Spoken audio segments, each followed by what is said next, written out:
Maman, mon beau-père m'a frappé. Ces mots que ma fille m'a dit au téléphone m'ont ouvert la poitrine comme une lame de rasoir. J'étais au travail. Une journée comme les autres. Et puis, cette phrase qui a tout changé. Maman, mon beau-père m'a frappé parce que la nourriture était trop salée. Mon mari a tout vu et n'a rien dit. Mon sang s'est glacé. 20 minutes plus tard, je frappais à leur porte. Et quand le beau-père de ma fille a ouvert et vu ce que j'avais amené avec moi, tout a basculé. Je m'appelle Faustine Laporte, j'ai 59 ans. Et voici l'histoire que j'ai gardée pour moi bien trop longtemps. Il y a des matins qui sentent encore le café et les tartines grillées. Des matins où Roxane était petite, où elle courait dans l'appartement en riant, ses cheveux châtains volant derrière elle comme des rubans de lumière. Je me souviens de ses mains potelées qui serraient les miennes quand nous traversions la rue. Je me souviens de ces questions infinies. Maman, pourquoi le ciel est bleu? Maman, où vont les étoiles le jour? J'ai divorcé de son père quand elle avait 12 ans. Pas par manque d'amour. Parfois, deux personnes s'aiment, mais ne savent plus vivre ensemble. Il était policier, moi infirmière. Nos horaires ne se croisaient jamais. Nos silences pesaient plus lourd que nos mots. Mais nous sommes restés unis pour Roxane. Toujours. Elle a grandi belle, intelligente, rêveuse. Elle voulait être professeure de français. Elle aimait la poésie de Verlaine, les romans de Colette. Elle soulignait des passages dans ses livres et me les lisait le soir, allongée sur mon canapé. Écoute, maman. Le ciel est, par-dessus le toit, si bleu, si calme. À 24 ans, elle a rencontré Louison. Il était courtois, bien élevé, toujours un bouquet à la main quand il venait dîner chez moi. Il parlait avec respect. Il avait un bon travail dans une banque. Il venait d'une famille bourgeoise du 16e arrondissement. « Maman, je crois que c'est lui », m'avait-elle dit un soir, les yeux brillants. J'avais souri. J'avais pris ses mains dans les miennes. « Alors je suis heureuse pour toi, ma chérie. » Le mariage a eu lieu 2 ans plus tard. Une cérémonie simple et élégante dans une petite église de province. Roxane portait la bague en or blanc de ma grand-mère, celle avec le petit diamant que j'avais toujours gardé précieusement. « Elle te va à merveille », avais-je murmuré en l'embrassant. Louison lui avait promis de la rendre heureuse, et moi, comme toutes les mères, j'avais voulu le croire. Les premiers mois, Roxane m'appelait tous les jours. Nous parlions de tout et de rien, de ses élèves, de ses recettes ratées, de ses projets de voyage. Puis, peu à peu, les appels se sont espacés. 1 fois par semaine, puis 1 fois toutes les 2 semaines. « Tout va bien, ma chérie ?»« Oui, maman. Juste beaucoup de travail. » Sa voix avait changé. Quelque chose de plus petit, de plus prudent. Quand je lui proposais de venir déjeuner, elle hésitait. « Je dois demander à Louison. » « Demander ?» Ce mot m'avait piqué, mais je n'avais rien dit. Un dimanche, je suis passée à l'improviste. Louison m'a ouvert. Sourire poli, mais froid. « Faustine, quelle surprise. Je passais dans le quartier. Je voulais voir Roxane. Elle se repose. Je peux monter la voir ?» Un silence. Trop long. « Elle dort, vraiment. Je lui dirai que vous êtes passé. » La porte s'est refermée.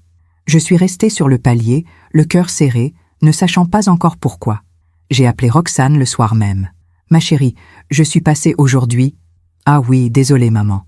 J'étais vraiment fatiguée. »« Ma, tu es sûre que tout va bien ?»« Oui, maman, promis. » Mais sa voix tremblait légèrement. Et pour la première fois, j'ai senti quelque chose se briser en moi. Un vernis, une illusion. Parfois, on fait confiance à ceux qui ne la méritent pas. Et vous, avez-vous déjà été déçu par quelqu'un que vous aimiez? Racontez-moi votre histoire dans les commentaires. J'aimerais vous lire. Les semaines ont passé. L'été est arrivé avec ses journées longues et ses soirées tièdes. J'essayais de ne pas trop penser à ce malaise que je ressentais chaque fois que je parlais à Roxane. Peut-être que j'exagérais. Peut-être que c'était normal qu'une jeune femme mariée prenne ses distances avec sa mère. Peut-être que je devais simplement accepter qu'elle avait sa propre vie maintenant. Mais une mère sent ces choses-là. Une mère sait. Je travaillais toujours à l'hôpital Saint-Louis, service de gériatrie. Des journées de 12 heures où je voyais défiler des visages ridés, des mains tremblantes, des regards qui cherchaient encore un peu de tendresse dans ce monde. J'aimais mon travail.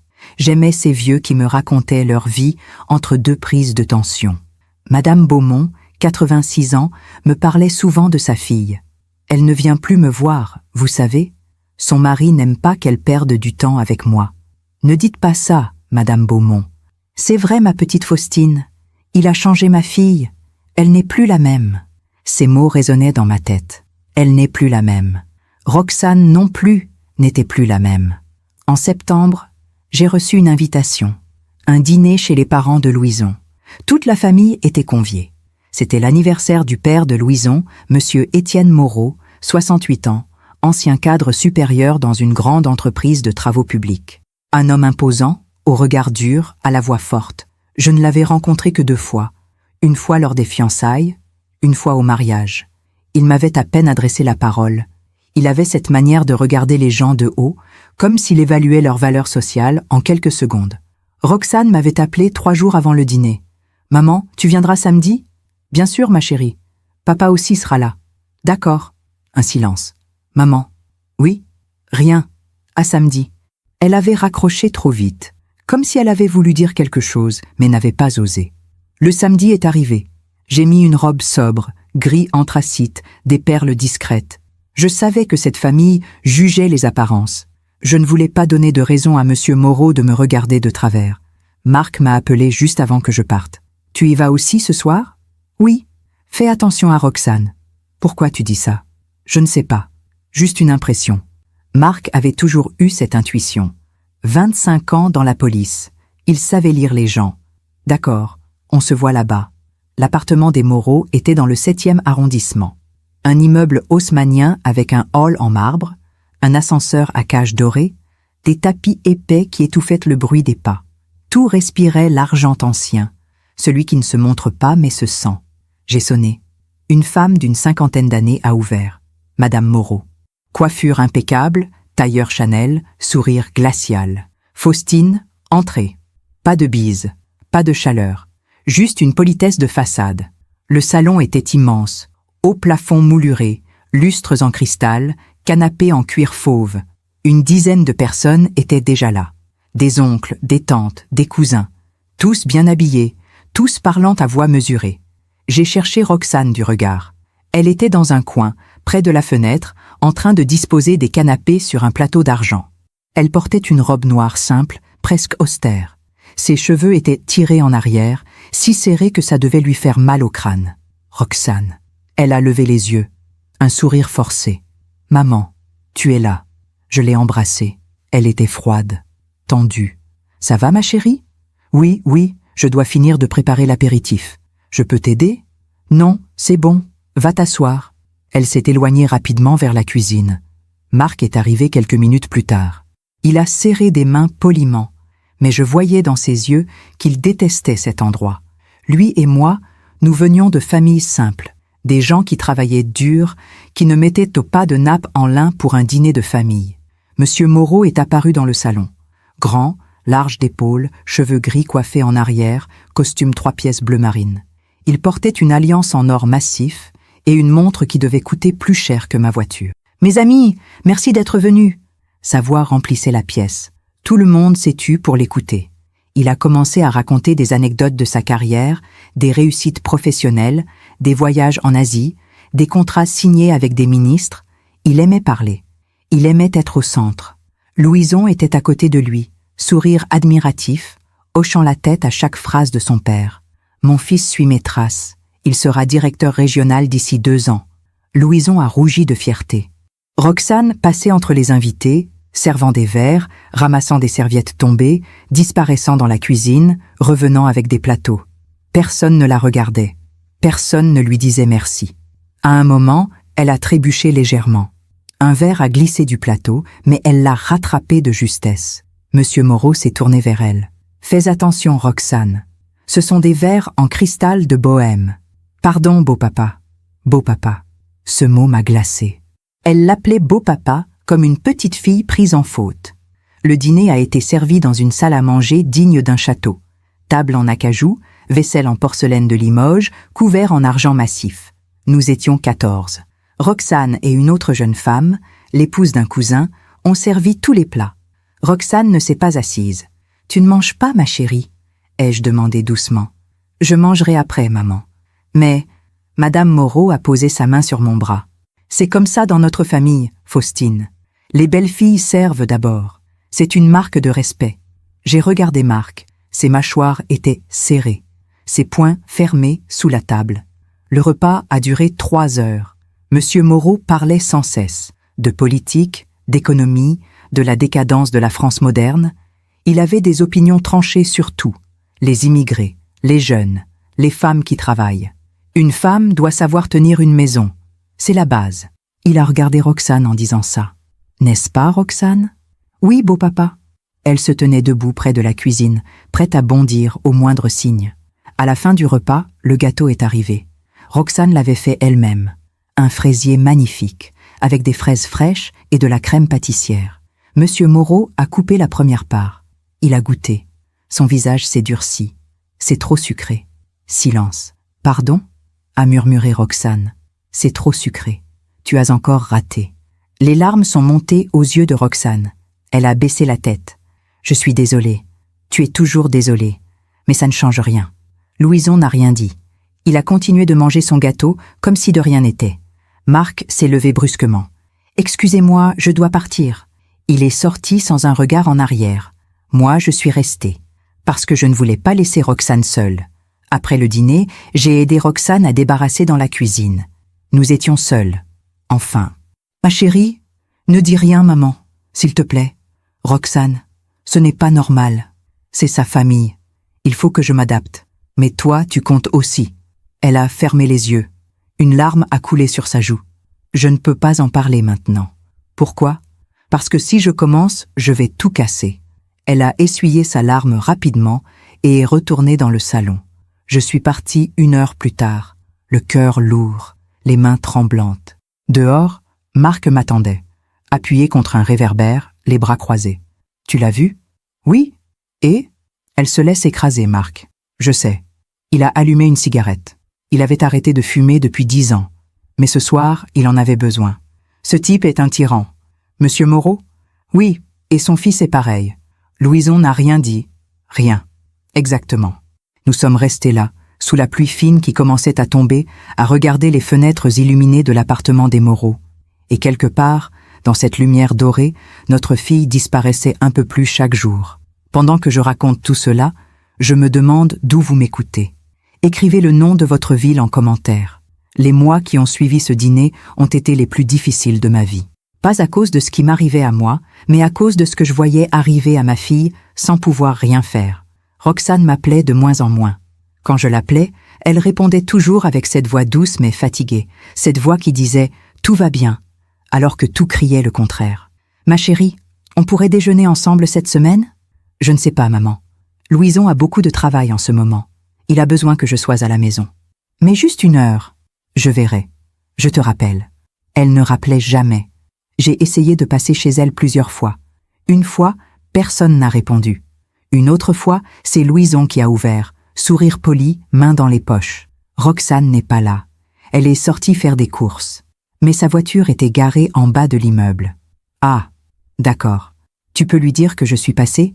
Bien sûr. La porte s'est refermée. J'ai attendu dans ma voiture pendant 1 heure. Roxane n'est jamais sortie. Marc, lui, était plus direct. Il a commencé à surveiller. Discrètement. Pas officiellement, parce qu'il n'avait aucune raison légale de le faire. Mais il connaissait des collègues. Il posait des questions. Il vérifiait. Un soir, il m'a appelé. « Faustine, tu es assise ?»« Oui. Pourquoi ?» J'ai parlé avec un collègue du commissariat du 16e. Et Monsieur Moreau a un casier. Mon cœur s'est arrêté. Quoi? Violence conjugale. Il y a 15 ans. Sa femme a porté plainte, puis elle l'a retiré 2 semaines plus tard. Mon Dieu, il n'y a jamais eu de procès. Tout a été étouffé. Je tremblais. Et Louison? Rien sur Louison, mais un fils qui a vu son père frapper sa mère pendant des années. Il n'a pas fini sa phrase. Il n'en avait pas besoin. Marc, qu'est-ce qu'on fait? On surveille, on attend. Et dès qu'il y a quelque chose, on agit. On ne peut pas juste aller la chercher. Elle est adulte, Faustine.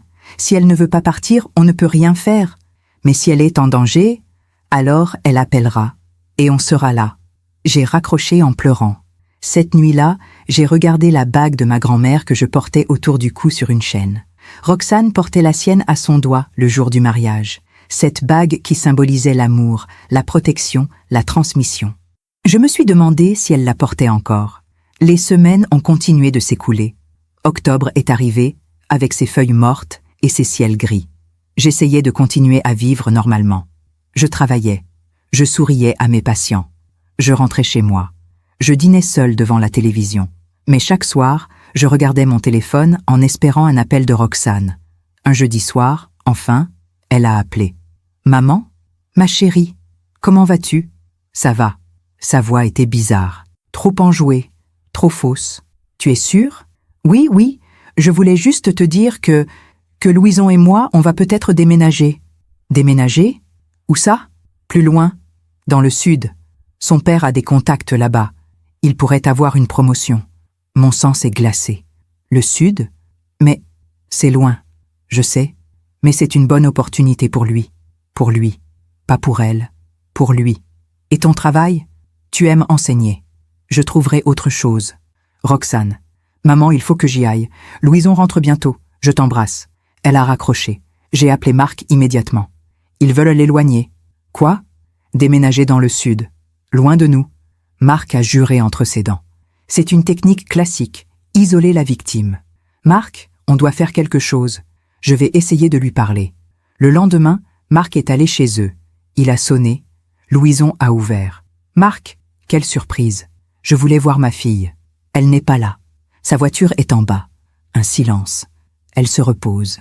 Alors je vais attendre. Marc est entré. Louison n'a pas pu l'en empêcher. Roxane est sortie de la chambre quelques minutes plus tard. Elle portait un pull à col roulé, en plein mois d'octobre, alors qu'il faisait 18 degrés dehors. Marc a compris tout de suite. « Roxane, enlève ton pull. »« Quoi ? Papa, je... » »« Enlève ton pull. Maintenant. » Louison s'est avancée. « Marc, vous n'avez pas à... »« Tais-toi. » La voix de Marc était froide, dangereuse. Roxane a commencé à pleurer. « Papa, s'il te plaît. » Marc s'est approché doucement. Il a pris les mains de sa fille. « Ma chérie, montre-moi. » Elle a fermé les yeux. Lentement, elle a descendu le col de son pull. Un bleu, violacé, sur le côté de son cou. Marc a reculé d'un pas. Ses poings se sont serrés. « Qui t'a fait ça ?» Roxane tremblait. « C'est rien. Je suis tombée. Ne me mens pas. Papa, je t'en prie. » Marc s'est tourné vers Louison. « C'est toi ? Je ne vois pas de quoi vous parlez. C'est toi qui l'as frappée ? Roxane vient de vous dire qu'elle est tombée. » Marc a fait un pas vers lui. Louison a reculé. « Si tu touches encore une fois à ma fille, je te jure que... »« Papa, arrête. » Roxane s'est mise entre eux, les larmes coulant sur ses joues. « S'il te plaît, ne fais pas ça. Roxane, tu vas venir avec moi, maintenant. »« Je ne peux pas. »« Pourquoi ? » ?»« Parce que je l'aime. » Ces mots ont brisé quelque chose en Marc. Je le sais parce qu'il me l'a raconté plus tard. Il m'a dit qu'à ce moment-là, il a compris qu'on ne pouvait pas sauver quelqu'un qui ne voulait pas être sauvé. Il est parti. Il m'a appelé en pleurant. Elle refuse de partir.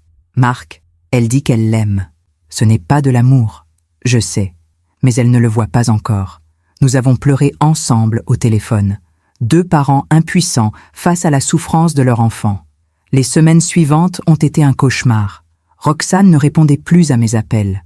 Elle ne répondait plus aux messages. Elle avait disparu. J'ai essayé d'aller chez elle. La porte restait fermée. J'ai essayé d'aller à son école. On m'a dit qu'elle avait démissionné. Démissionné ? Quand ? Il y a 2 semaines. Elle a dit qu'elle déménageait. Mon monde s'est effondré. J'ai appelé Marc. Elle a démissionné. Ils vont vraiment partir. On ne peut rien faire, Faustine. Si, on peut. Quoi ? On peut attendre qu'elle appelle à l'aide. Et on peut être prêt. Marc a respiré profondément. D'accord, je reste en alerte. Toi aussi. Promis. Et c'est ce que nous avons fait. Nous avons attendu. Chaque jour, chaque nuit, le téléphone à portée de main, le cœur battant à chaque sonnerie. Novembre est arrivé. Puis décembre. Les fêtes de fin d'année approchaient. Noël. Cette période qui normalement nous réunissait tous les 3, Roxane, Marc et moi, autour d'un sapin décoré et d'un repas simple. Mais cette année, Roxane ne serait pas là. J'ai acheté quand même un cadeau pour elle. Un livre de poésie de Rimbaud qu'elle cherchait depuis longtemps. Je l'ai emballé avec soin. J'ai écrit une carte. « Ma chérie, je t'aime. Je serai toujours là. Maman. » Je l'ai gardé sur ma table de nuit, en espérant pouvoir le lui donner un jour. La veille de Noël, j'étais au travail, service de nuit. L'hôpital était calme. Les couloirs sentaient le désinfectant et le sapin en plastique qu'on avait installé dans le hall. Madame Beaumont dormait paisiblement. Sa fille était enfin venue la voir la semaine précédente. Elle m'avait raconté avec des yeux brillants. Elle a quitté son mari, vous savez. Elle a dit qu'elle en avait assez de vivre dans la peur. C'est merveilleux, Madame Beaumont. Oui, elle va bien maintenant. Elle sourit à nouveau. J'avais souri aussi. Mais dans mon cœur, je pensais à Roxane. À 23 heures, mon téléphone a vibré. Un message de Roxane. Maman, je t'aime. Pardon pour tout. Mon cœur s'est arrêté. J'ai appelé immédiatement. Pas de réponse. J'ai rappelé. Encore. Messagerie. J'ai appelé Marc. Marc, elle m'a envoyé un message bizarre. Quoi? Quel genre de message? Je t'aime.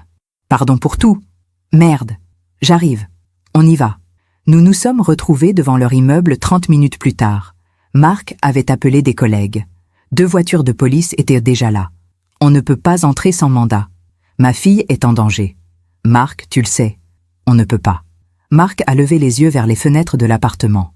Toutes les lumières étaient éteintes. Il a appelé Roxane. Pas de réponse. Il a sonné à l'interphone. Pas de réponse. Il allait forcer la porte quand soudain, elle s'est ouverte. Louison est sorti. Seul. En manteau. Un sac à la main. Il a sursauté en nous voyant. « Qu'est-ce que vous faites là? Où est Roxane? Elle dort. À cette heure-ci? Avec toutes les lumières éteintes? Elle ne se sentait pas bien. Marc l'a attrapée par le col. Si tu lui as fait du mal, je te jure. Lâchez-moi. » Les policiers se sont interposés. « Marc, calme-toi. » Un des policiers s'est tourné vers Louison. « Monsieur, nous devons vérifier que votre épouse va bien. » « Elle va bien. Alors laissez-nous monter. » Louison a hésité. Trop longtemps. « Monsieur, si vous refusez, nous reviendrons avec un mandat. » Finalement, il a cédé. Nous sommes montés. Marc, moi, 2 policiers, et Louison qui traînait des pieds. L'appartement était plongé dans le noir. Ça sentait l'alcool et la cigarette froide. « Roxane ?» Pas de réponse. Marc a allumé la lumière du salon. Tout était en désordre. Des verres brisés par terre. Une chaise renversée. Roxane, il a couru vers la chambre. Elle était là, recroquevillée dans le lit, les yeux fermés. Roxane, elle a ouvert les yeux lentement. Son visage était tuméfié, lèvres fendues, œil au beurre noir. J'ai crié. Marc s'est retourné vers Louison. Si les policiers ne l'avaient pas retenue, ils l'auraient tuée. « Espèce de lâche, espèce de... » Elle est tombée. « Encore? Elle tombe beaucoup, ta femme. » Roxane a murmuré quelque chose. Je me suis approchée. « Qu'est-ce que tu dis, ma chérie? C'était pas lui. » « Quoi? C'était pas Louison. » Mon sang s'est glacé. « Alors qui? » Elle a fermé les yeux. Des larmes ont coulé. Son père. Et c'est là que tout a commencé. Je me demande encore si j'ai fait le bon choix. Et vous? Qu'auriez-vous fait à ma place? Son père. Ces 2 mots ont résonné dans la chambre comme un coup de tonnerre. Marc s'est figé. Les policiers se sont regardés. Louison a baissé la tête. « Quoi ?» ai-je murmuré, incapable de comprendre. Roxane tremblait. Elle s'est redressée difficilement, une main sur ses côtes comme si chaque mouvement lui faisait mal. Il est venu ce soir. Il était en colère. Pourquoi? Parce que j'ai refusé de signer les papiers. Quels papiers? Elle a regardé Louison. Lui fixait le sol, les mains dans les poches, le visage fermé. Les papiers pour vendre mon appartement. Je ne comprenais pas. Ton appartement? Quel appartement? Roxane a pris une grande respiration. Douloureuse. Mamie Jeanne m'a laissé son appartement à Montmartre, dans son testament. Tu te souviens? Bien sûr que je me souvenais. Ma mère, décédée il y a 3 ans. Elle avait légué son petit 2 pièces à Roxane, sa petite fille adorée. Oui, mais tu l'as mis en location, non? C'est ce que je croyais. Elle a levé les yeux vers moi, des yeux remplis de honte. Louison voulait le vendre, pour investir dans un projet avec son père, un projet immobilier. Ils avaient besoin de liquidités. Marc s'est approché. « Et tu as refusé ?»« Oui, c'est tout ce que j'ai de mamie. Je ne voulais pas le vendre. »« Et alors ?»« Alors Louison a signé à ma place. Le silence est tombé comme une pierre. Il a fait quoi ?» ai-je murmuré. Roxane pleurait maintenant, sans retenue. Il a falsifié ma signature. Il a vendu l'appartement. Et l'argent est parti dans le projet de son père. C'est illégal, a dit un des policiers. C'est de la fraude. Louison a relevé la tête brusquement. Je n'ai rien fait d'illégal. Ma femme était d'accord. Je n'étais pas d'accord, a crié Roxane. C'était la première fois que je l'entendais crier, vraiment crier. Toute sa douleur, toute sa colère accumulée pendant des mois sortait d'un coup. Tu as falsifié ma signature, tu m'as volé. Louison a serré les mâchoires. C'était pour nous, pour notre avenir. Non, c'était pour ton père, toujours pour ton père. Tais-toi. Non. Elle s'est levée, chancelante. Marc l'a soutenue. J'en ai assez de me taire. J'en ai assez d'avoir peur. J'en ai assez de disparaître. Elle a regardé Louison droit dans les yeux. Ce soir, j'ai dit à ton père que j'allais porter plainte, pour la fraude, pour récupérer mon argent. Et c'est là qu'il t'a frappé ? A demandé Marc doucement. Roxane a hoché la tête. Il a dit que je détruisais la famille, que j'étais une ingrate, que sans eux, je ne serais rien. Sa voix s'est brisée. Et puis il m'a giflé, fort. Je suis tombée. J'ai heurté la table basse. Et lui, elle a regardé Louison.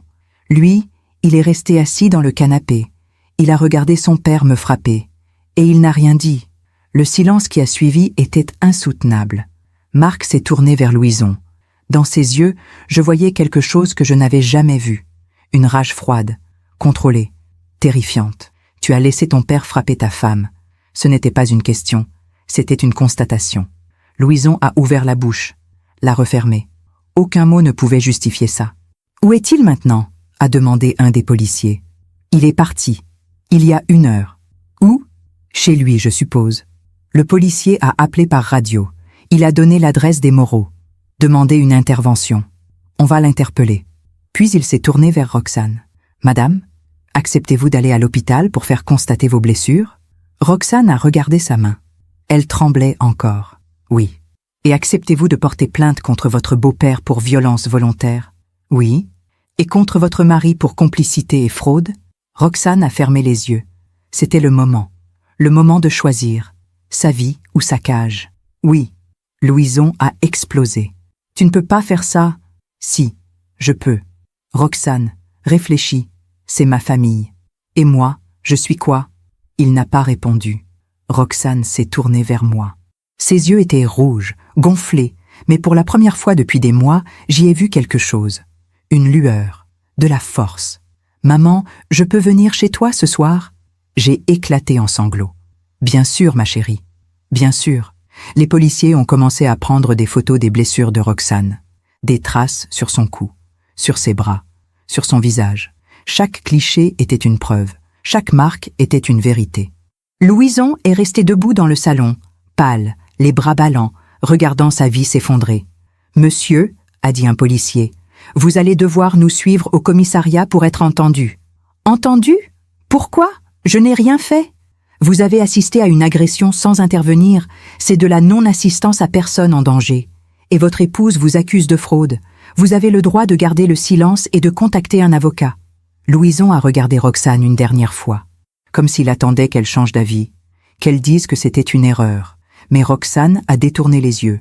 Et c'est ce moment-là qui a tout changé, ce moment où elle a choisi de ne plus le regarder.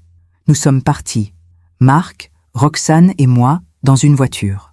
Les policiers avec Louison dans une autre. Dans la voiture, personne ne parlait. Roxane était assise à l'arrière, la tête appuyée contre la vitre, regardant défiler les rues de Paris illuminées par les décorations de Noël. « Papa ? Oui, ma chérie ? Tu crois qu'ils vont vraiment arrêter Monsieur Moreau ? Oui. Et si Louison retire sa plainte ?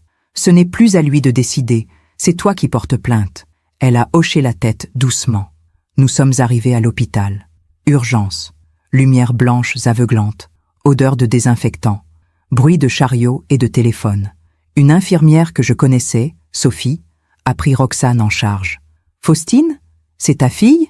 « Oui. » Elle a regardé le visage de Roxane, son œil tuméfié, sa lèvre fendue. « Mon Dieu ! S'il te plaît, Sophie, prends soin d'elle. »« Bien sûr, viens, ma belle. » Roxane est partie avec elle.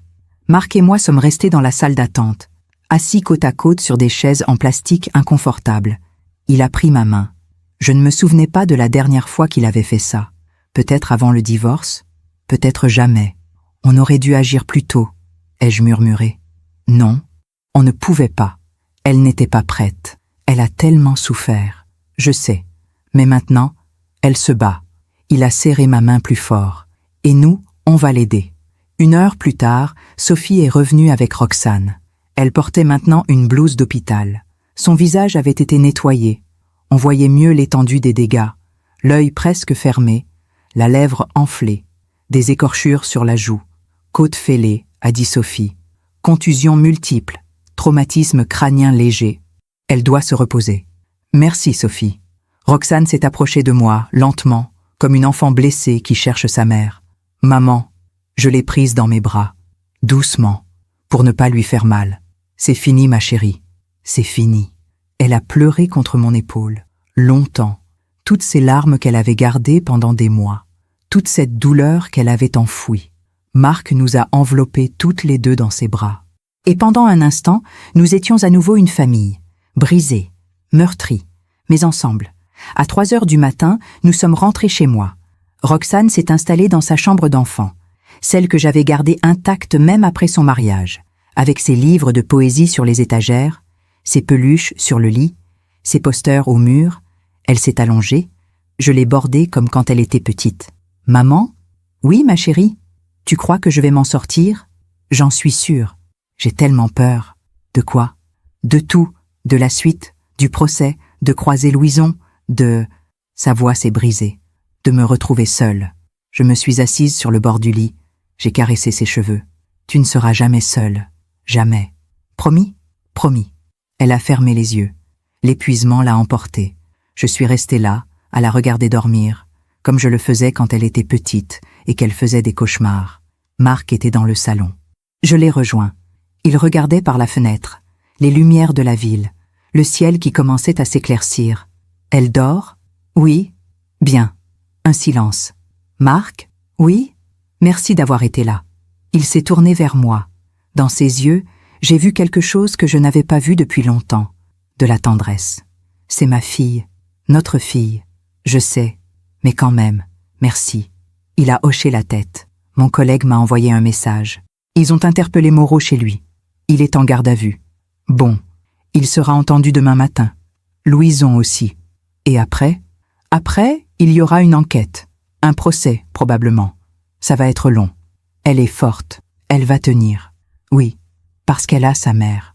Il a posé sa main sur mon épaule. Et son père. J'ai souri.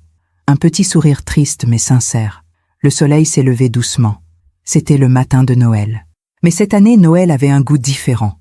Un goût de justice, de vérité, de recommencement. Roxane s'est réveillée vers midi.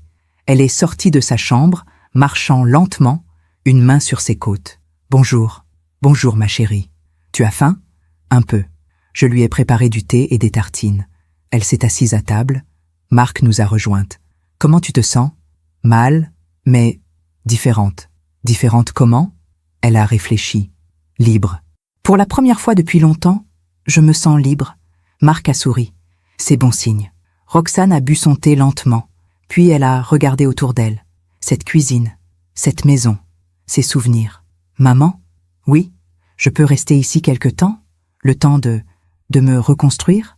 Tu peux rester aussi longtemps que tu veux. » Elle a souri. Un vrai sourire. Le premier depuis des mois. Et dans ce sourire, j'ai vu ma fille revenir, petit à petit, comme un printemps après un hiver interminable. Les jours qui ont suivi Noël ont été étranges. Un mélange de soulagement et d'angoisse. Roxane était à la maison, en sécurité. Mais l'ombre de ce qui s'était passé planait encore sur nous. Elle dormait beaucoup, des sommeils profonds, épuisés, comme si son corps rattrapait des mois de tension.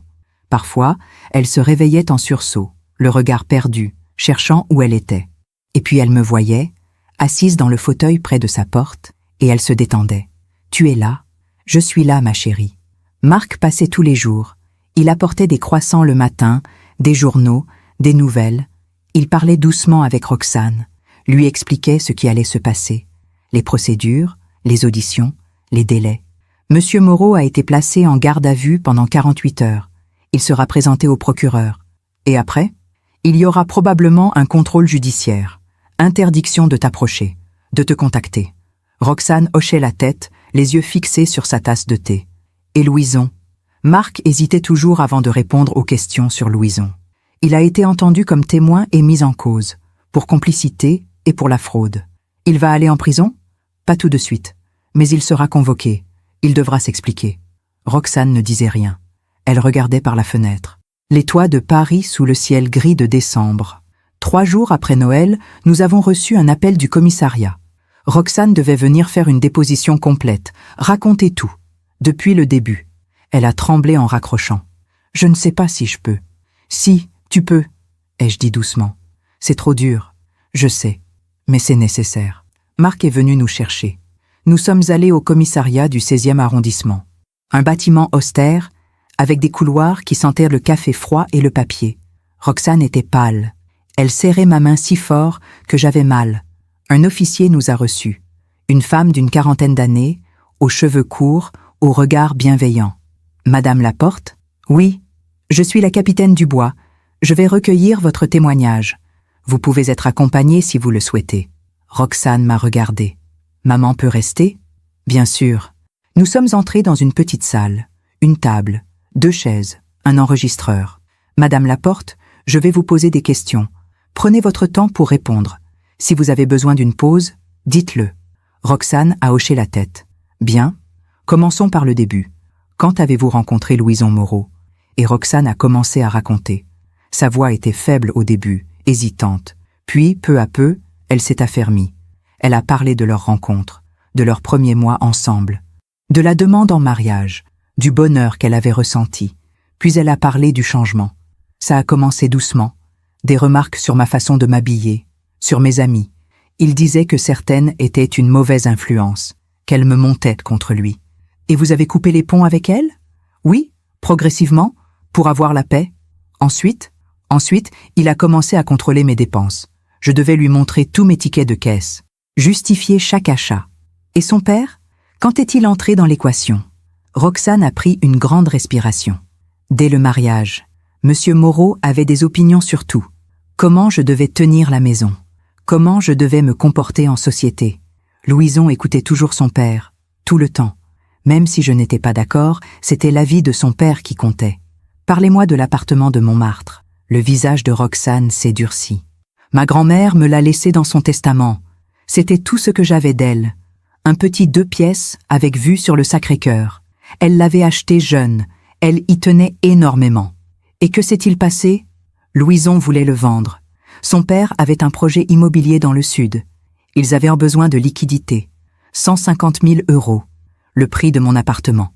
Vous avez refusé? Oui, j'ai dit non. Clairement. Et alors? Roxane a fermé les yeux. Un jour, j'ai reçu un coup de fil d'un notaire pour me féliciter de la vente. Je ne comprenais pas. Quelle vente? Il m'a dit que l'appartement avait été vendu 2 semaines plus tôt, que l'argent avait été versé sur le compte de mon mari. La capitaine Dubois prenait des notes. Vous n'aviez rien signé? Non, rien. Et votre mari? Je l'ai confronté.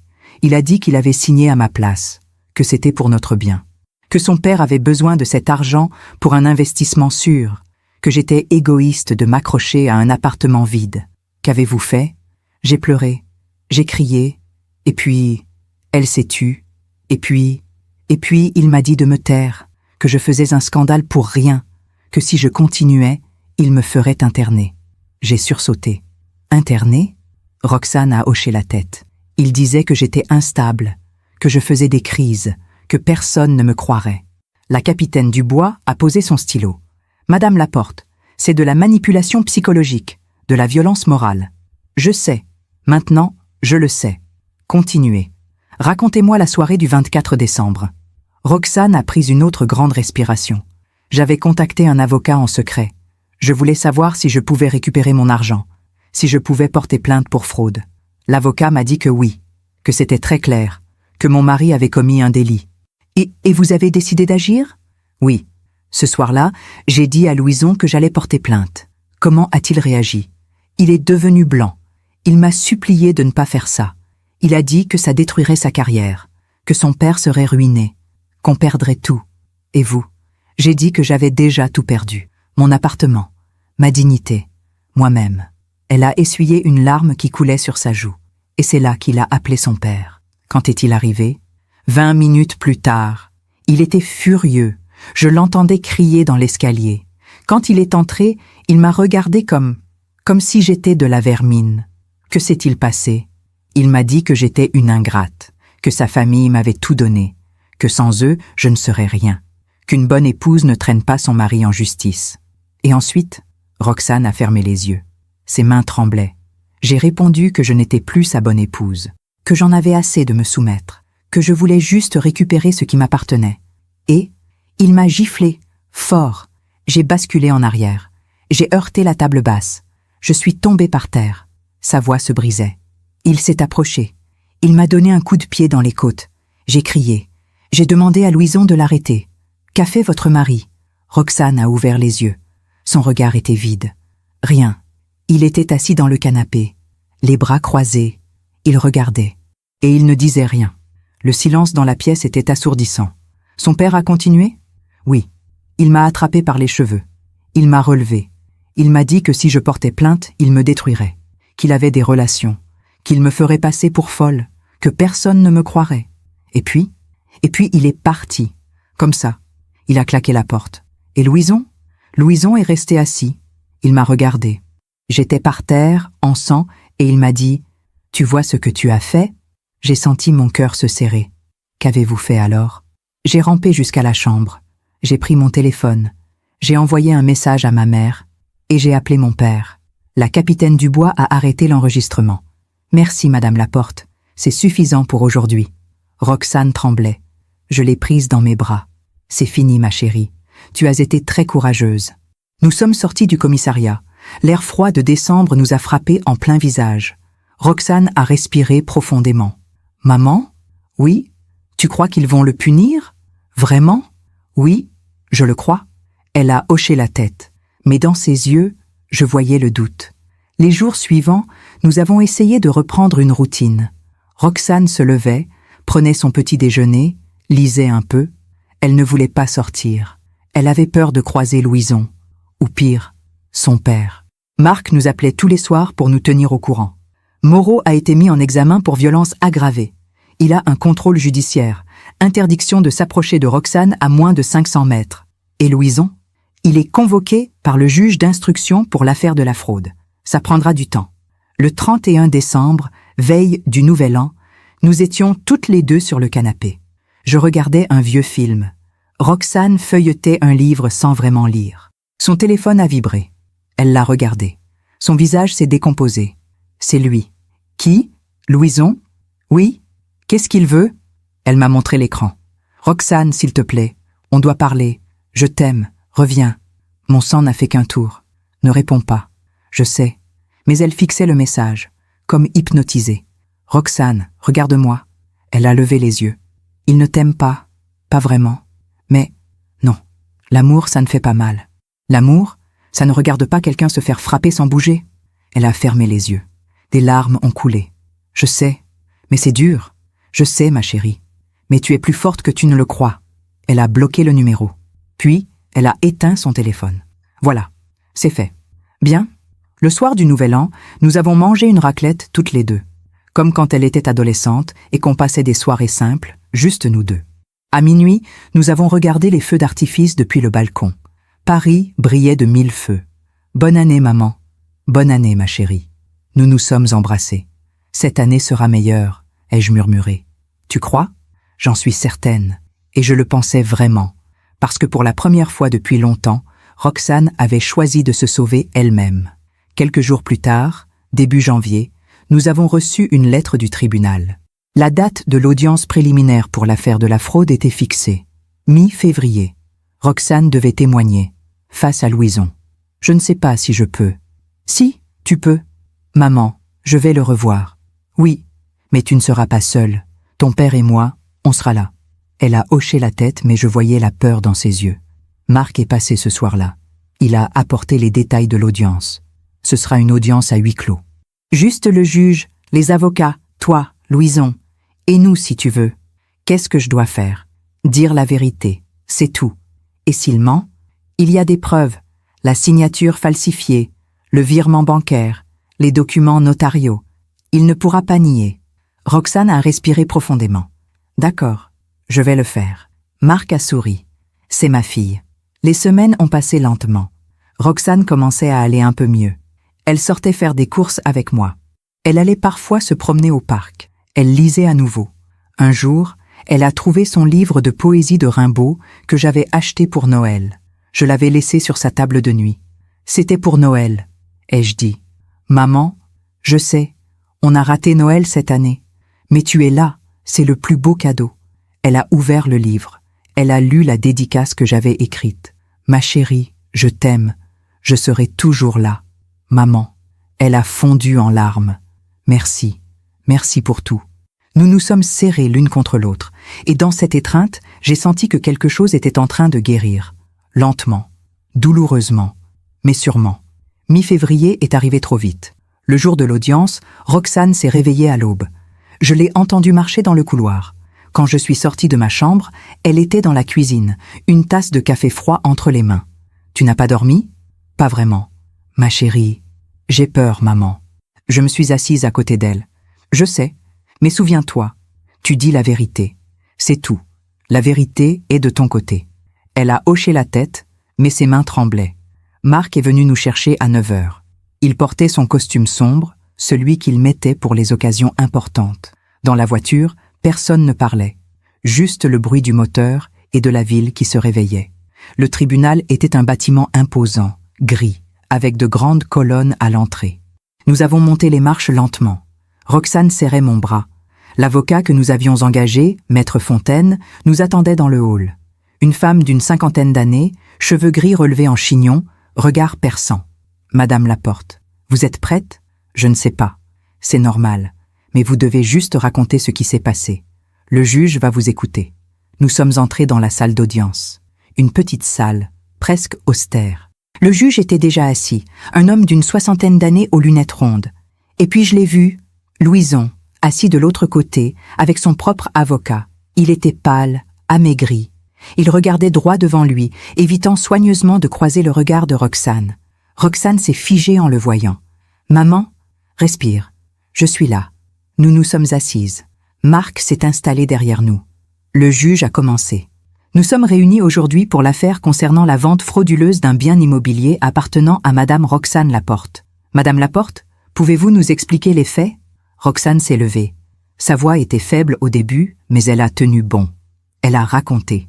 L'héritage de sa grand-mère, son refus de vendre, la vente effectuée sans son accord, la signature falsifiée. Le juge écoutait attentivement, prenant des notes. « Monsieur Moreau, que répondez-vous à ces accusations ?» Louison s'est levé. Il évitait toujours de regarder Roxane. « Monsieur le juge, ma femme et moi avions discuté de cette vente. Elle était d'accord. »« Ce n'est pas vrai !» a crié Roxane. « Madame, s'il vous plaît, » a dit le juge calmement. « Monsieur Moreau, avez-vous une preuve de cet accord ?»« Non, monsieur le juge. C'était verbal. »« Mais vous avez signé à sa place ?» Louison a hésité. « Oui.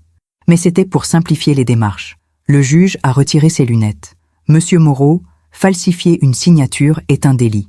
Peu importe vos intentions. » L'avocat de Louison a pris la parole, essayant de minimiser les faits, parlant de malentendus conjugal, de difficultés de communication. Mais le juge ne semblait pas convaincu. Où est l'argent de cette vente actuellement ? Louison a baissé la tête. Il a été investi dans un projet immobilier. Le projet de votre père ? Oui. Et ce projet ? Il a échoué. Le silence est tombé dans la salle. Roxane a pâli. Échoué ? Louison a enfin levé les yeux vers elle. Le projet n'a pas abouti. L'argent est perdu. Roxane a vacillé. Marc s'est levé, prêt à la soutenir. Perdu ? Mon argent est perdu ? Roxane, je suis désolée. Désolée ? Tu m'as volé 150 000 € et tu es désolée ? Le juge a frappé son marteau. Silence, s'il vous plaît. Monsieur Moreau, vous comprenez que non seulement vous avez commis une fraude, mais que vous avez également causé un préjudice financier considérable à votre épouse ? Oui, monsieur le juge. Bien. Je vais rendre mon ordonnance dans les prochains jours. En attendant, je vous demande de ne pas contacter Madame Laporte. L'audience est levée. Nous sommes sortis. Roxane tremblait de rage et de chagrin. Il a tout perdu. Tout. Ma chérie. L'appartement de mamie. Mes souvenirs. Tout. Elle a éclaté en sanglots sur les marches du tribunal. Marc et moi l'avons entourée. « On va se battre », a dit Marc. « Il y a des recours. On va récupérer cet argent. » Comment ? Le projet a échoué. Alors, on attaquera son père.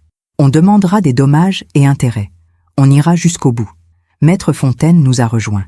Le juge va probablement condamner votre mari. Il devra vous rembourser. S'il ne peut pas, on se retournera contre son père qui a bénéficié de l'argent. Roxane a essuyé ses larmes.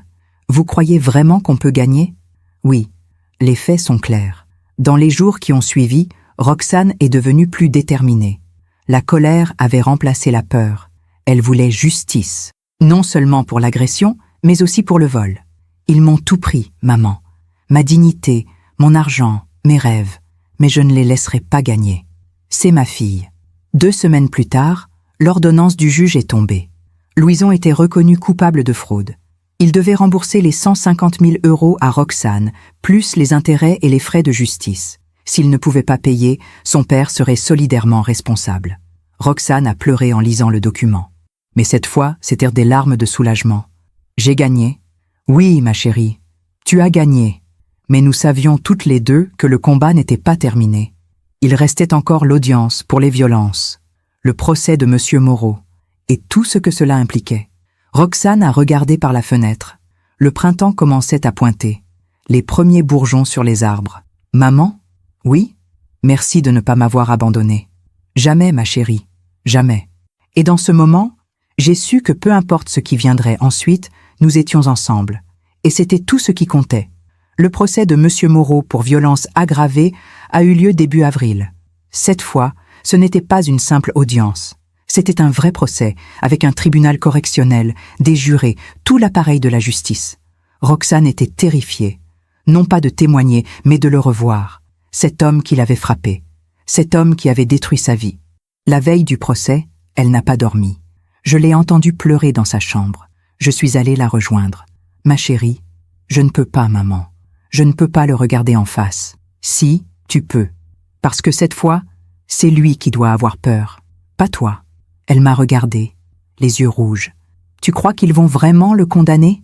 Oui, les preuves sont là, les photos, le certificat médical, ton témoignage, celui de ton père. Mais son avocat va dire que j'exagère, que je mens. Laisse-le dire. La vérité est plus forte que les mensonges. Le matin du procès, Marc est venu nous chercher très tôt. Il était en uniforme. Il avait demandé à être présent officiellement en tant que policier et père de la victime. Dans la voiture, il a pris la main de Roxane. Quoi qu'il arrive aujourd'hui, je suis fière de toi. Papa, tu es la femme la plus courageuse que je connaisse. Roxane a souri faiblement. Le tribunal était bondé. Des journalistes étaient là. L'affaire avait fait du bruit. Un cadre supérieur accusé de violence sur sa belle-fille. Les médias adoraient ce genre d'histoire. Nous sommes entrés par une porte dérobée pour éviter les caméras. Maître Fontaine nous attendait. « Roxane, vous êtes prête ?» « Je crois. »« Bien, souvenez-vous. Répondez aux questions simplement. Ne vous laissez pas déstabiliser par l'avocat de la défense. Je serai là. » Nous sommes entrés dans la salle d'audience. Monsieur Moreau était déjà là, assis entre ses avocats. Il portait un costume impeccable, les cheveux gominés. Il avait l'air d'un homme d'affaires respectable, pas d'un homme violent. Quand il a vu Roxane, quelque chose a changé dans son regard. Une lueur froide, méprisante. Roxane s'est raidie. J'ai pris sa main. Respire. Le procureur a commencé à exposer les faits. L'agression du 24 décembre. Les blessures constatées. Le contexte de violence psychologique et d'emprise familiale. Puis ce fut au tour de Roxane de témoigner. Elle s'est levée. Elle a marché jusqu'à la barre. Sa voix tremblait, mais elle a tenu bon. Elle a raconté. Tout. La soirée, la gifle, le coup de pied, les menaces, et le silence complice de Louison. Il m'a dit que personne ne me croirait, qu'il avait des relations, qu'il me détruirait. Le procureur a montré les photos. Le visage tuméfié de Roxane, les bleus sur ses côtes, son œil presque fermé. Plusieurs personnes dans la salle ont détourné le regard. Puis ce fut au tour de l'avocat de Monsieur Moreau, un homme élégant, à la voix posée. « Madame Laporte, n'est-il pas vrai que vous aviez bu ce soir-là? » « Non. »« Vous êtes certaine? » ?»« Oui. »« Et n'est-il pas vrai que vous avez provoqué mon client en menaçant de détruire sa famille? » Roxane a serré les poings. « Je n'ai provoqué personne. J'ai juste dit que je voulais récupérer mon argent. Un argent que votre mari, légalement votre époux, avait le droit d'utiliser. Non, c'était mon héritage. ma propriété personnelle. Madame Laporte, n'est-il pas possible que vous soyez tombée accidentellement? Tombée? Accidentellement? Sa voix montait. Regardez les photos. On ne tombe pas accidentellement comme ça. Le juge est intervenu. Maître, vos questions sont inappropriées. Les faits sont documentés médicalement. L'avocat s'est incliné et s'est rassis. Marc a témoigné ensuite. Il a raconté ce qu'il avait vu en arrivant sur les lieux. L'état de Roxane, le désordre de l'appartement, l'attitude de Louison. Ma fille était terrorisée. Et son mari était assis là, les bras croisés, comme si de rien n'était. Puis ce fut au tour de M. Moreau de prendre la parole. Il est monté à la barre, droit, arrogant. Je n'ai jamais touché cette jeune femme. Elle ment. Alors, comment expliquez-vous ces blessures? A demandé le procureur. Je ne sais pas. Peut-être qu'elle se les est faites elle-même, pour me nuire. Un murmure a parcouru la salle. Roxane a bondi. C'est faux. Le juge a frappé son marteau. Silence, Madame Laporte, asseyez-vous. Mais Roxane tremblait de rage. Il ment, comme il a toujours menti. Maître Fontaine l'a fait rasseoir. Le procureur a repris. Monsieur Moreau, vous avez déjà été condamné pour violence conjugale il y a 15 ans. N'est-ce pas? Le visage de Monsieur Moreau s'est durci. Ces charges ont été abandonnées. Parce que votre épouse a retiré sa plainte. Mais le casier existe. C'était il y a longtemps. La violence est un schéma récurrent, Monsieur Moreau. L'avocat de la défense a protesté. Le juge a demandé le silence. Les plaidoiries ont duré des heures. L'avocat de Monsieur Moreau a essayé de le présenter comme un homme respectable, victime d'une belle-fille vindicative. Maître Fontaine a démoli cette défense, pièce par pièce, preuve par preuve. À la fin de la journée, le juge a annoncé que le délibéré serait rendu dans une semaine. Nous sommes sortis épuisés. Roxane pouvait à peine marcher. Marc la soutenait d'un côté, moi de l'autre. « C'est fini ?» a-t-elle murmuré. « Presque, ma chérie, presque. » Une semaine plus tard, nous sommes revenus pour le verdict. La salle était encore plus bondée. Les caméras attendaient dehors. Le juge est entré. Nous nous sommes levés. « Monsieur Étienne Moreau, veuillez vous lever. » Monsieur Moreau s'est levé, le visage impassible. Après examen des faits et des preuves présentées, ce tribunal vous reconnaît coupable de violence volontaire aggravée. Vous êtes condamné à 18 mois de prison, dont 6 mois fermes, et à verser 20 000 € de dommages et intérêts à Madame Roxane Laporte. Vous avez également l'interdiction de l'approcher ou de la contacter pendant 5 ans. Roxane a éclaté en sanglots. Pas de tristesse, de soulagement. Monsieur Moreau est resté debout, figé. Pour la première fois, j'ai vu quelque chose se briser en lui. L'arrogance, la certitude. Il allait vraiment aller en prison. Les gendarmes se sont approchés. Ils lui ont passé les menottes. Il a regardé la salle une dernière fois. Son regard a croisé celui de Roxane. Et dans ce regard, il n'y avait plus de mépris. Juste de la défaite. Nous sommes sortis sous les applaudissements discrets de certaines personnes présentes. Dehors, les journalistes se sont rués vers nous. « Madame Laporte, comment vous sentez-vous » Maître Fontaine les a écartés. « Ma cliente ne fera pas de déclaration aujourd'hui. » Merci. Dans la voiture, personne ne parlait. Le choc, l'épuisement, le soulagement. Roxane a finalement rompu le silence. « Il va vraiment aller en prison ?» « Oui, » a dit Marc. 6 mois fermes. C'est peu, c'est peu. Mais c'est quelque chose. Elle a regardé par la fenêtre. Paris défilait. La vie continuait. « Maman ?»« Oui, ma chérie. Je crois que je vais enfin pouvoir respirer. » J'ai pris sa main. « Oui, tu vas pouvoir respirer. » Et pour la première fois depuis des mois, j'ai vu quelque chose dans ses yeux. Quelque chose que je n'avais pas vu depuis longtemps. De l'espoir. Les mois qui ont suivi le procès ont été étranges. Comme sortir d'un tunnel et découvrir que le soleil existe encore. Roxane a commencé à voir une psychologue. Une femme douce qui l'aidait à comprendre ce qu'elle avait vécu. L'emprise, la manipulation. La violence invisible qui précède toujours la violence visible. Ce n'était pas de l'amour, maman. C'était du contrôle. Je sais, ma chérie. Pendant si longtemps, j'ai cru que c'était moi le problème. Non, tu n'as jamais été le problème. Elle a commencé à sortir un peu, à revoir des amis qu'elle avait perdus. Certaines l'ont accueillie à bras ouverts. D'autres lui ont tourné le dos, disant qu'elle aurait dû rester avec son mari. Les gens ne comprennent pas, m'a-t-elle dit un soir. Non, pas tous. Mais ceux qui comptent, oui. En juin, nous avons reçu des nouvelles de Louison. Il avait enfin signé les papiers du divorce, sans contestation, sans demande. Maître Fontaine nous a appelés. C'est fini. Le divorce sera prononcé dans 3 mois. Roxane a raccroché et elle a pleuré. Pas de tristesse, de libération. Je vais être libre, vraiment libre. Nous avons aussi reçu le premier versement des dommages et intérêts. 20 000 € de la part de M. Moreau. L'argent de la fraude prendrait plus de temps, mais Maître Fontaine était optimiste. Le père devra vendre des biens pour vous rembourser. Ça prendra peut-être 1 an, mais vous récupérerez votre argent. Un jour de juillet, Roxane m'a demandé de l'accompagner quelque part. Elle n'a pas dit où. Nous avons pris le métro jusqu'à Montmartre. « Tu veux voir l'appartement de mamie ?» Elle a hoché la tête. Nous sommes montés jusqu'à la petite rue où se trouvait l'immeuble. L'appartement avait été vendu, bien sûr. Quelqu'un d'autre vivait là maintenant. Roxane s'est arrêtée devant la porte. Je voulais juste le revoir, me souvenir. Mamie aurait été fière de toi. Tu crois ? J'en suis certaine. Nous sommes restés là un moment, en silence, regardant les fenêtres où autrefois sa grand-mère arrosait ses géraniums. Maman ? Oui, quand je récupérerai mon argent, je veux racheter cet appartement. Vraiment ? Oui, si les propriétaires veulent vendre, je veux le récupérer. Pour mamie. Pour moi. J'ai souri. Alors on le fera. En août, quelque chose d'inattendu s'est produit. Marc et moi avons recommencé à nous parler. Vraiment. Pas juste des nouvelles de Roxane. Mais de nous, de notre vie, de ce que nous étions devenus. On a fait des erreurs, m'a-t-il dit un soir autour d'un café. Oui, mais on a fait du mieux qu'on pouvait. Tu crois qu'on aurait pu éviter tout ça ? Pour Roxane ? Non. Louison était charmant au début. Personne ne pouvait savoir. Elle nous fait confiance à nouveau. Oui, et c'est le plus important. Nous ne sommes pas redevenus un couple, mais nous sommes redevenus une famille. Et c'était suffisant. En septembre, Roxane a commencé à chercher du travail. Elle voulait reprendre l'enseignement, mais elle avait peur. Et si mes collègues savent ? Et si tout le monde me juge ? Alors ils ne méritent pas de te connaître. Elle a postulé dans plusieurs écoles.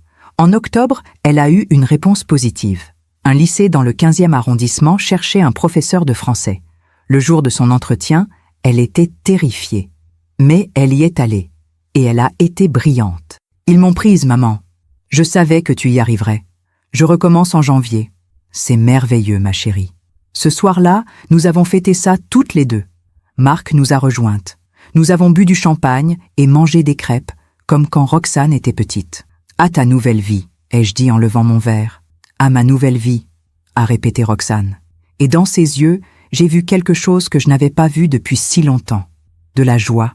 Novembre est arrivé avec ses premiers froids. 1 an exactement depuis que tout avait basculé. Un matin, nous avons reçu un appel de Maître Fontaine. « Madame Laporte, j'ai des nouvelles. Bonnes ou mauvaises ? Bonnes. Monsieur Moreau Senior a accepté de vendre un de ses biens pour vous rembourser intégralement. 150 000 € plus les intérêts. Le virement sera effectué la semaine prochaine. » Roxane a lâché le téléphone. Elle tremblait. « C'est fini ? » ?»« Oui, ma chérie. C'est fini. » Elle s'est effondrée dans mes bras en pleurant. « J'ai récupéré mon argent. Celui de mamie. Oui, je peux racheter l'appartement. » Oui, et c'est ce qu'elle a fait. Elle a contacté les propriétaires actuels de l'appartement de Montmartre. Par chance, ils cherchaient à vendre pour partir en province. C'est comme si mamie l'avait voulu, m'a dit Roxane. En décembre, elle a signé l'acte de vente. L'appartement était à nouveau à elle. Le jour où elle a récupéré les clés, nous y sommes allés ensemble. Marc nous accompagnait. Roxane a ouvert la porte lentement. L'appartement était vide, mais il sentait encore un peu la lavande, comme autrefois. C'est exactement comme je m'en souvenais. Elle a marché dans chaque pièce, touchant les murs, regardant par les fenêtres, souriant. « Maman, tu te souviens ? Mamie faisait ses confitures ici. Elle chantait en les préparant. Je me souviens. » Roxane s'est arrêtée devant la fenêtre qui donnait sur le Sacré-Cœur. « Je vais refaire ma vie ici. Tu vas déménager ? » « Oui, je vais enfin avoir mon chez-moi. » Marc a souri. « Ta grand-mère serait fière. » Ce soir-là, nous avons dîné dans un petit restaurant de Montmartre. Juste nous 3. Comme une famille qui se retrouve. « Papa ? Maman ? Oui ? Merci. Pour tout. Pour ne jamais m'avoir abandonné. » Marc a pris sa main. « On ne t'aurait jamais laissé tomber. Jamais. Je sais maintenant. » Pendant le dîner, j'ai remarqué quelque chose. Roxane riait, vraiment, de bon cœur. « Tu as l'air heureuse, ai-je dit doucement. »« Je le suis, maman, pour la première fois depuis longtemps. En rentrant chez moi ce soir-là, j'ai repensé à tout ce chemin parcouru. La douleur, les larmes, les combats, mais aussi la force, le courage, la reconstruction. Quelques jours plus tard, j'ai appris par Marc ce qu'il était advenu de Louison et de son père. Monsieur Moreau avait purgé ses 6 mois de prison. À sa sortie, sa femme avait demandé le divorce. Elle était partie vivre chez sa sœur. La grande famille bourgeoise s'était effondrée. Louison avait perdu son poste à la banque. L'affaire avait fait trop de bruit. Il vivait maintenant dans un petit studio, seul. Ses amis l'avaient abandonné. Sa famille aussi. La vie leur a rendu ce qu'ils ont donné, a dit Marc. Le karma, ai-je murmuré. Oui, le karma. Je n'ai pas ressenti de joie en apprenant leur chute. Juste une forme de paix, comme si l'univers avait rétabli l'équilibre. À Noël, Roxane a organisé un dîner dans son nouvel appartement. Marc et moi étions invités. Elle avait décoré avec goût, mis un petit sapin près de la fenêtre. « C'est notre premier vrai Noël depuis longtemps », a-t-elle dit. Nous avons mangé, ri, partagé des souvenirs. Roxane nous a lu un poème de Rimbaud, celui qu'elle préférait. Et en la regardant, debout près du sapin, le livre à la main, j'ai réalisé quelque chose. Elle était redevenue elle-même. Non. Elle était devenue quelqu'un de plus fort encore. Aujourd'hui, 2 ans ont passé depuis cette nuit du 24 décembre où tout a basculé. Roxane enseigne dans son lycée.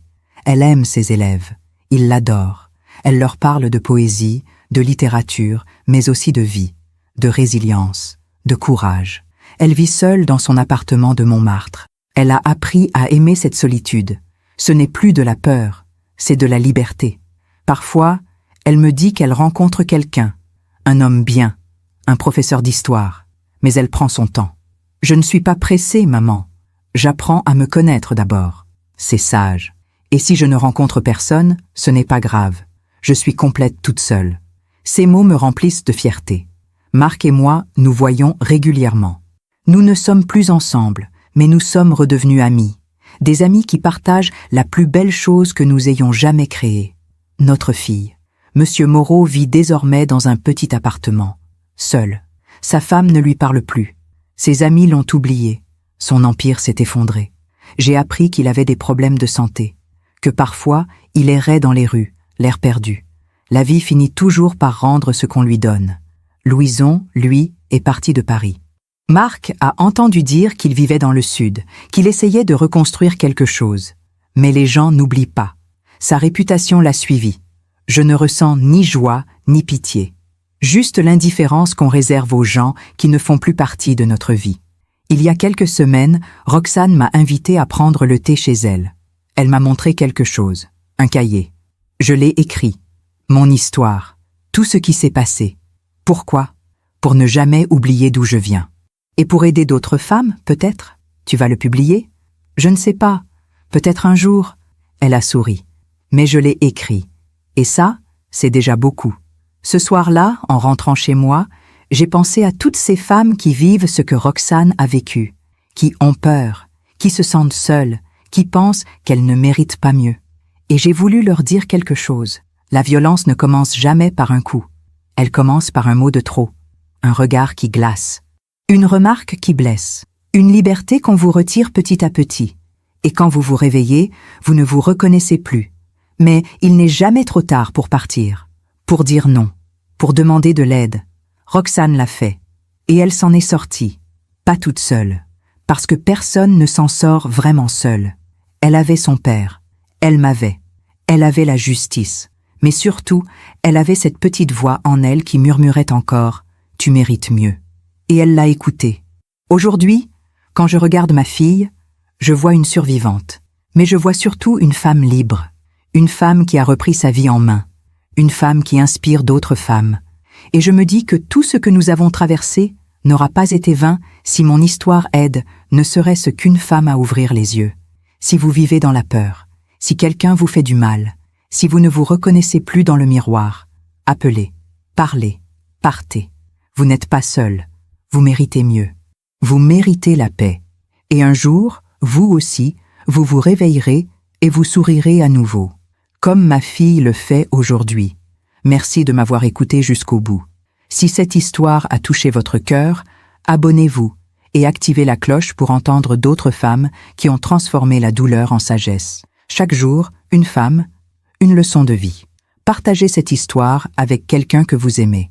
Parfois, une histoire change toute une journée. Que Dieu vous bénisse et à très bientôt.